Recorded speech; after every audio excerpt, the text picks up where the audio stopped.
আসসালামু আলাইকুম। আসসালামু আলাইকুম প্রিয় শিক্ষার্থী বন্ধুরা। এখন থেকে আমরা প্রতিনিয়ত আহ, আমরা প্রশ্নের যে অনুশীলনীর যে আমরা সমস্যাগুলো আছে বা প্রশ্নগুলো আছে এগুলো সমাধান করার চেষ্টা করব, কারণ ইতিপূর্বে আমরা যেসব ক্লাস করেছি ওইগুলোতে বই থেকে যে বেসিক জিনিসগুলো ছিল, আমাদের শেখার যে জিনিস ছিল সেগুলো আমরা শিখেছি টপিক ভিত্তিক। আর এখন থেকে আমরা কিভাবে সৃজনশীল লিখতে হয় তো সেগুলো লিখবো, সেগুলো চেষ্টা করব। তবে আমরা ক দাগ বিশেষ করে এবং খ দাগ যেগুলো লেখা লাগে সেগুলো স্কিপ করে যাব, মৌখিক ভাবে বলে যাব। আর যেগুলো সমাধান করতে হয় বা আঁকাতে হয় বা ম্যাথ টাইপের, এইগুলো আমরা বোর্ডে আলোচনা করব। এখন এটা হচ্ছে তৃতীয় চ্যাপ্টারের সেকেন্ড পার্ট। এখন আমাদের প্রশ্ন এরকম একটা প্রশ্ন আছে, বইটা আমি মাহবুবুর রহমানের বই, মাহবুবুর রহমান স্যারের বই হেল্প নিয়েছি, আহ, বা ওই বই থেকেই আমার কাছে আছে। এটা পাওয়া যাবে 2023 এডিশনের বই। এখন যাই হোক, এখন আমাদের প্রশ্নটা এরকম একটা প্রশ্ন আছে, দেখা গেল অ্যাডার কি। এখন প্রশ্ন হচ্ছে অ্যাডার কি, এটা সরাসরি বইতে আছে, আমি তারপরে একটু বলি। অ্যাডার হচ্ছে, প্রথম কথা হচ্ছে অ্যাড মানে কি, এ ডিডি, অ্যাড। অ্যাড মানে হচ্ছে যোগ করা। তাহলে আমরা যদি ভেঙে ভেঙে পড়ি যে অ্যাড মানে যোগ করা, তাহলে অ্যাড আর কি, যোগ করে যে। তাহলে যোগ করে যে মানে এখানে যোগ করতেছে, কম্পিউটারে কে যোগ করতেছে বা ডিভাইসে কে যোগ করতেছে, সার্কিট গুলো যোগ করে। এখন তাহলে আমাদের যে সার্কিট যোগ করে তাকে অ্যাডার বলে, কিন্তু আমরা এখানে কম্পিউটার আমাদের মানুষের ভাষায় যোগ করতে পারে না, তাই বাইনারি কম্পিউটার যোগ করে থাকে। এখন আমরা কি বলতে পারি, যে বাইনারি, যে অ্যাডার, যে সার্কিট দুইটি বাইনারি বিট যোগ করে তাকে বাইনারি অ্যাডার বলে। অ্যাডার বলতে মূলত বাইনারি অ্যাডারকেই বোঝায়। এখন বলে কি, যে যে সার্কিট দুইটি বাইনারি বিট যোগ করে তাকে বাইনারি অ্যাডার বলে, অথবা যে সার্কিট দুইটি বাইনারি বিট যোগ করে তাকে অ্যাডার বলে। প্রথমে যদি একটু লিখে নিই, অ্যাড মানে যোগ করা, অ্যাডার মানে যোগ করে যে, অর্থাৎ যে সার্কিট যোগ করে তাকে অ্যাডার বলে। আহ মানে বিশদভাবে বলতে গেলে বা ভালোভাবে বলতে গেলে, যে বাইনারি, যে সার্কিট দুইটা বাইনারি বিট যোগ করে তাকে বাইনারি অ্যাডার বলে। এইটুকু লিখলে আমাদের আহ 1 মার্ক ফুল পাওয়া যাবে, এবং আমরা পরবর্তী যে মার্ক গুলো পাবো নিচে এই ক্ষেত্রে প্রভাব ফেলবে, কারণ কি, যে ভালো লেখে বা ভালো জানে তার পরবর্তী মার্ক গুলো একটা মানে প্রভাব ফেলে, যে স্যার ভাবে যে এ ভালো জানে। যাই হোক, ওটা 1 লাইন লিখলে হবে, একটু বাড়িয়ে লিখলে হবে, মূলত 1 লাইনে শেষ করা যায়। এখন আমরা খ দাগ করব। এখন হচ্ছে এম প্লাস এম সমান এম, এইটা কিভাবে করব ব্যাখ্যা করো। এখন আমি যদি ব্যাখ্যা করতে যাই, আমরা অনেক ভাবে করতে পারবো এই অঙ্কটা। কেমন, আমি লিখে নিই। আমি যদি এরকম বাম পক্ষ লিখি, যে আমরা বীজগণিতে যে অঙ্কগুলো করতাম, এই বাম পক্ষ সমান এখানে M plus M into M plus M. তাহলে আমরা কি দিতে পারি, এখানে এম ইন্টু এম, এখানে আমরা সূত্রটা দিতে পারি, যেহেতু এ প্লাস এ সমান এ, যেহেতু এ প্লাস এ সমান এ, তাহলে এম প্লাস এম সমান এম, সমান এম, সমান ডান পক্ষ। এখানে আমরা একটা সূত্র দিতে পারি, যেহেতু এ ইন্টু এ সমান এ, তাহলে এম ইন্টু এম সমান এম, সমান ডান পক্ষ। তাহলে আমাদের এটা কি হচ্ছে, ব্যাখ্যা করতে বলেছিল। আমরা অঙ্কটা আহ বাম পক্ষ সমান ডান পক্ষ দিয়ে এটা দেখলেও আমার মনে হবে আমরা ইয়ে করে দিছি, ব্যাখ্যা সূত্র দিয়ে আমরা ব্যাখ্যা করেছি, মানে সূত্র দিয়ে বুঝিয়ে দিছি এইটা। আবার আমরা অন্যভাবে করতে পারি। আমরা কিভাবে করতে পারি অঙ্ক, খ দাগ। আমরা এইভাবে করব না, আমরা আরেক ভাবে করব। এম এর মান 1 ধরে, এম এর মান 1 ধরে, আমি এই পাশে করতেছি, সময় জায়গা স্বল্পতার কারণে। তাহলে বাম পক্ষ এইটা পাঠাতে হবে m ইন্টু, এখানে হচ্ছে 1 ইন্টু 1 প্লাস 1 সমান, এখানে হচ্ছে 1 ইন্টু 1 আর 1 যোগ করলে কত হয়? 1 হয়। আবার যারা দেখে তারা মানে আইসিটির বাইরে অন্য কেউ ভুল ভাবেন না, একটা হচ্ছে সূত্র আছে আমাদের আইসিটি তে, 1 প্লাস 1 সমান 1। এটা বাইনারির 1 না, এটা হচ্ছে বুলিয়ান অ্যালজেব্রার 1, মানে বিদ্যুৎ। হ্যাঁ, সুইচ উপরেরটাও যদি চালু থাকে নিচেরটাও চালু থাকে, এক মানে বাল্ব জ্বলবে বা বিদ্যুৎ প্রবাহিত হবে, বিদ্যুৎ প্রবাহিত হওয়াকে আমরা 1 হিসেবে ধরি, বা ভোল্ট আছে এরকম 1 ধরি। তাহলে 1 প্লাস 1 সমান 1, আবার 1 গুণ 1 সমান 1, অর্থাৎ এখানে 1 এর মান কত ছিল? m, এটা ছিল। এখন আমরা কি দিতে পারি? সমান সমান m। হ্যাঁ, আবার আবার হচ্ছে এটা এটা লিখলাম, লেখার পরে আমি এই পাশে লিখি, আবার m সমান সমান 0 ধরে আরেকবার আমি লিখবো কি, প্রথমে দিচ্ছি m সমান সমান 1 ধরে, আবার m সমান সমান 0 ধরে।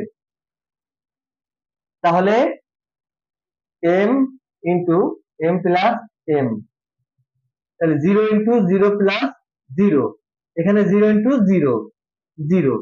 তাহলে এখানে লিখবো কি নিচে? তাহলে দেখা যাচ্ছে m এর মান যেটা হবে ফাইনাল, দেখা যাচ্ছে বাম পক্ষে m এর মান যেটা হবে, এখানে ডান পক্ষ লিখে দিতে পারি আমরা, m এর মান যেটা হবে বা সমীকরণে m এর মান যেটা হবে ফাইনাল আউটপুট সেটাই আসতেছে, অর্থাৎ m এর মানটাই মুখ্য। অতএব অমুক এটা সমান m, এইভাবে আমরা লিখতে পারি। আমরা চাইলে কেউ যদি সময় স্বল্পতার কারণে বা এইভাবেও সূত্র দিয়ে, শুধুমাত্র সূত্র দিয়ে করে, সেটাও রাইট। তবে আমার মনে হয় এইভাবে m এর মান একবার 1 ধরে এবং m এর মান একবার 0 ধরে যদি আমরা দেখাই দিই, তাহলে সেটা বেশি ভালো হবে। তাহলে এটা তোমরা যারা সমস্যা আছে একটু স্ক্রিনশট দিয়ে নিতে হবে। একবার m এর মান এটা ধরে লিখতে হবে, একবার m এর মান m সমান সমান 0 ধরে, আবার এখানে আবার লেখা লাগবে, মানে দ্বিতীয়বার যখন লিখবো। তাহলে স্ক্রিনশট নিয়ে আমি মুছে দিচ্ছি এটা।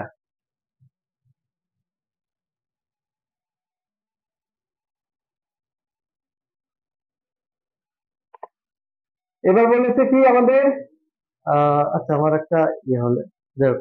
এবার কি বলেছে? চিত্র 1 এর মান সত্যক সারণীতে দেখাও। তাহলে চিত্র 1 এ y এর মান, এখানে আমি লিখতে ভুলে গেছিলাম, y এর মান মানে ফাইনাল যে আউটপুটটা আসছে সত্যক সারণীতে দেখাও। তাহলে আমরা চিত্র y এর মান কি আসে আগে আমরা দেখে নিই। এখানে সরাসরি a চলে গেল, সরি এখানে a চলে গেল, এখানে b থেকে b বার হয়ে গেল, এই যে নট গেটের মাধ্যমে b বার। তাহলে আমরা কি পাচ্ছি? a গুণ b বার, আর এই যে এটার কারণে হোল বার পাইলাম। আবার এখানে কি পাইলাম? এখানে পাইলাম হচ্ছে a, এখানে পাইলাম a, আর এখানে পাইলাম b বার, তাহলে a b বার, আর এটার কারণে হোল বার, এই দুটো পাইলাম। তাহলে আবার কি পাইলাম? এখানে এইটা এটা যোগ করলে a b bar whole bar যোগ a b bar whole bar সমান একটা a b bar whole bar. কারণ কি? কারণ যেহেতু হচ্ছে a প্লাস a সমান a, এইটা হচ্ছে আমাদের কারণ।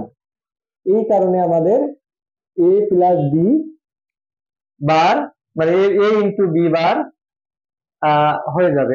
দুইটা একই জিনিস যোগ করলে আমাদের বাইনারিতে বা ওই যে বুলিয়ান অ্যালজেব্রায় আমাদের কি হচ্ছে? এখানে একই জিনিস হয়ে যাচ্ছে। তাহলে আমরা ওইটা সত্যক সারণী আঁকতে হবে। কি বলেছে? বলেছে চিত্র 1 এর মান সত্যক সারণীতে আঁকো। তাহলে গটাকে কি লিখতে পারি আমরা? y এর মান, y সমান a b bar whole bar, এইটা।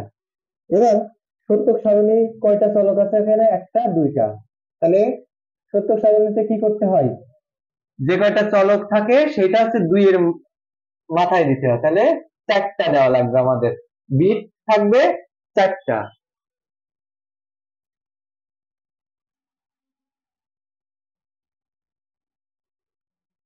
a b, এখানে আছে b বার, আছে b বার, তারপরে হচ্ছে এই যে a আর b বার গুণ, তারপরে a আর b বার হোল বার হয়ে যাচ্ছে, এই তাহলে 4টা যেহেতু আমরা ভাগ করে দিই,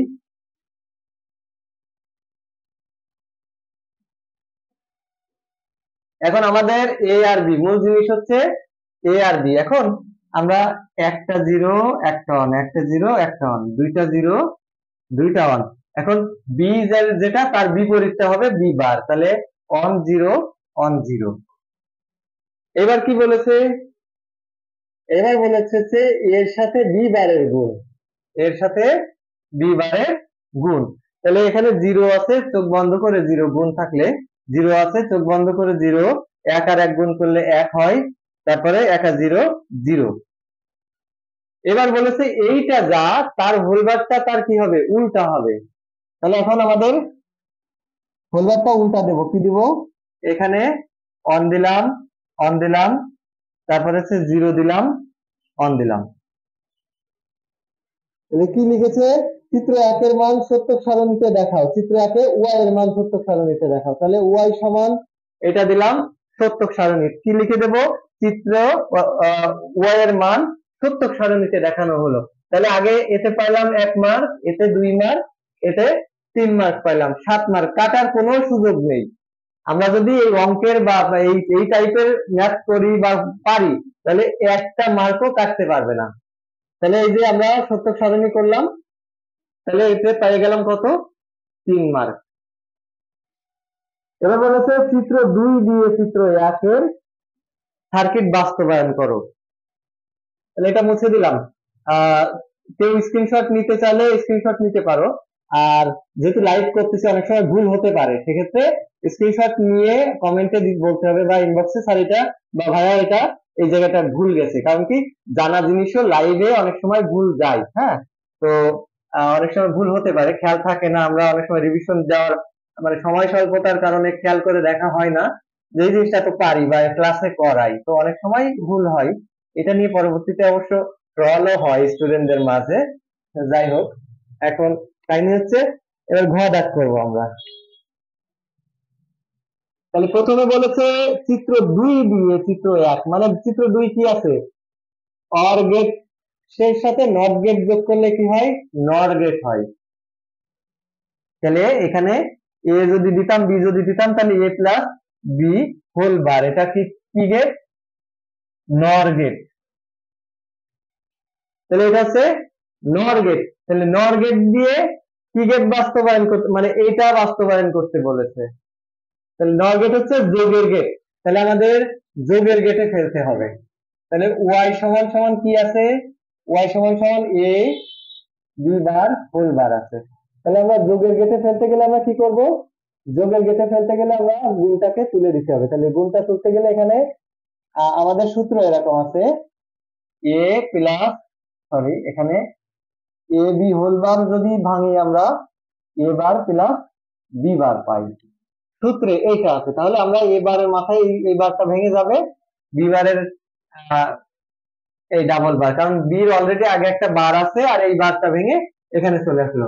তাহলে এ বার প্লাস বি আমরা যোগের গেটে ফেলে নিলাম। এটা যেহেতু আমাদের যোগের গেট দিয়ে বাস্তবায়ন করতে বলেছে, আমরা সমীকরণটা যোগের গেটে ফেলে নিলাম। এটা কেন কেটে যাবে, আমাদের যেহেতু এ ডাবল বার সমান এ আমাদের সূত্রে আছে, বইতে কিন্তু সূত্র আছে এবং সূত্রের বোঝানোর আলাদা ক্লাসও আছে। এখন ওইগুলো দেখতে হবে অথবা নিজের সূত্রগুলো বসে পড়ে নিতে হবে, এখন আর সময় নাই হাতে, তোমাদের পরীক্ষা খুব দ্রুত চলে আসবে। যাই হোক, আমাদের কি করতে বলেছে, আমাদের এই সার্কিটটা আঁকতে হবে, কি দিয়ে আঁকতে হবে, নর গেট দিয়ে। তাহলে আমরা আগে এ আঁকি, এ এবার আঁকতে হবে কি দিয়ে, এবার আমরা নর গেট দিয়ে দিলে, নর গেট বা নট গেট যাই দিই আমরা এবার হয়ে যাবে এখানে, কিন্তু যেহেতু নর গেট, নর গেট দিতে হবে। এখন বি দিতে হবে, আরেকটা আছে বি। তাহলে এ বার যোগ বি,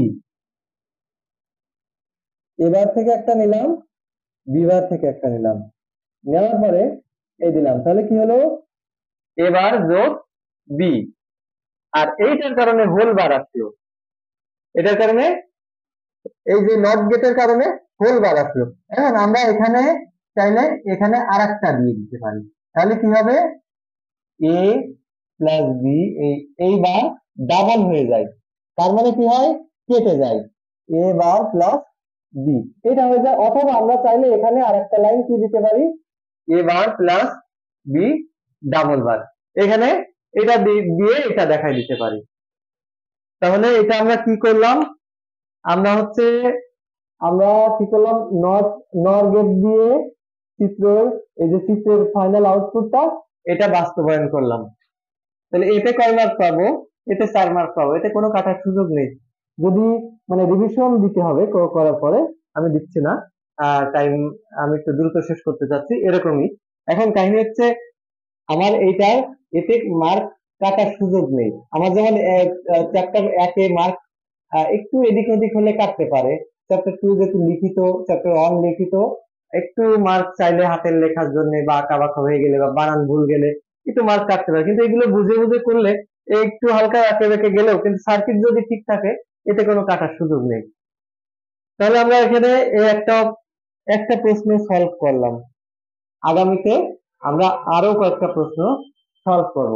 এখন যদি কারো সমস্যা থাকে বাসায় যে এই ধরনের অঙ্কগুলো বুঝতেছি না, তাহলে আমাকে ইনবক্সে ছবি সহ দিলে আমি আশা করি সমাধান দিতে পারবো। তো ধন্যবাদ সবাইকে, আশা করি ভিডিওটা মনোযোগ দিয়ে দেখলে এটা পুরোটা বোঝা যাবে। আর কোনো কিছু না বুঝতে পারলে অথবা বাই মিস্টেক কোনো কিছু মিস্টেক হয়ে গেলে বা ভুল হলে সেটা স্ক্রিনশট দিয়ে পাঠালে আমি সেটা বুঝাই দিতে পারবো যে এটা এইভাবে। ঠিক আছে, ধন্যবাদ সবাইকে।